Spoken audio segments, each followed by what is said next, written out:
आज मु तुमको किसी इंग्राजी व्याकरण विषय पचारि कहब। धन्यवाद। अच्छा ये स्वर वर्ण को इंग्राजी रे कौन कहती? Vowel letter. धन्यवाद।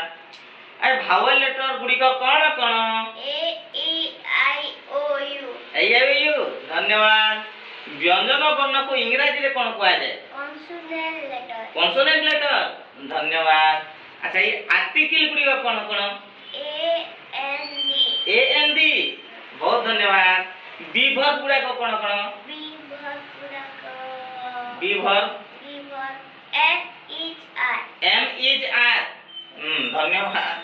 अच्छा ये नाउन को इंग्राजी रे माने नाउन जेटा विशेष्य नाउन को इंग्राजी रे कोन कहया जाय?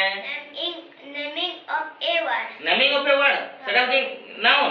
हां धन्यवाद। अच्छा मैं तुमको किसी ट्रांसलेशन कहबी कर परबो? हां मोर एहा मोर मुंड। This is my head. This is my head. एहा मोर नाक। This is my nose. This is my nose. धन्यवाद। मोर गोटे बही अछि। I have a book. धन्यवाद। मोर गोटे छता अछि। I have an umbrella. धन्यवाद।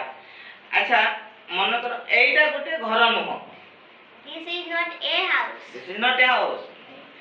तो पुणी देखना कसमा टेंस रो ओडिया कोन? टेंस रो कालो। कालो। धन्यवाद। अच्छा टेंस केते प्रकार?